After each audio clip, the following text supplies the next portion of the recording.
Rồi, hôm nay khui thùng con 7520. Đây, bên là mình hàng này là hàng bên Mỹ, bảo hành 3 năm bên Mỹ.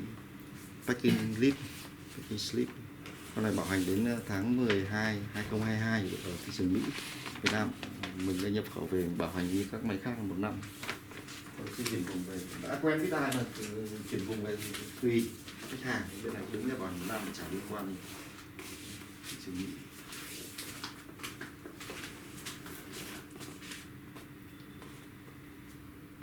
Shipping, hàng này hàng CTO, tức là đặt trực tiếp từ website của Mỹ.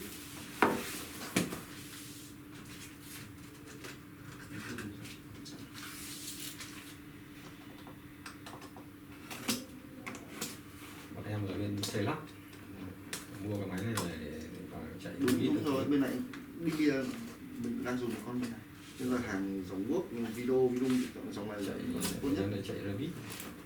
Đúng rồi, chuẩn luôn. Khách hàng thì nó hầu hết là nó không biết là bạn vẽ, nó chỉ nhìn ảnh thôi, nên là bây giờ phải vẽ.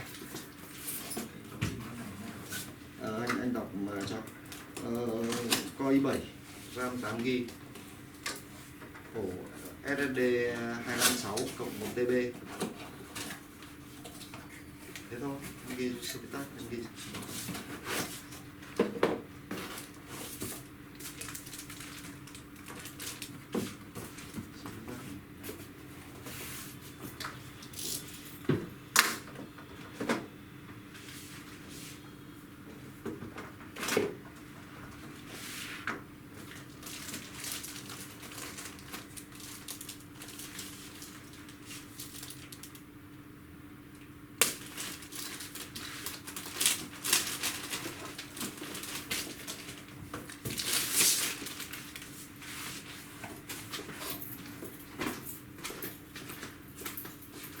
In 10 bản quyền này, đây nó còn có cái này ni lông này.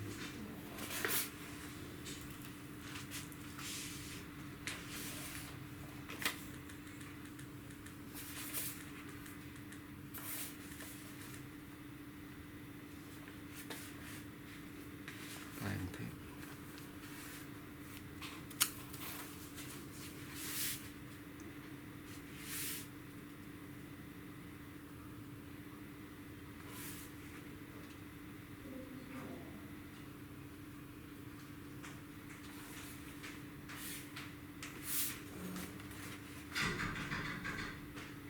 Khách hàng này mua cho công ty xuất hóa đơn, chính là xuất hóa đơn làm hợp đồng thoải mái, vỏ carbon.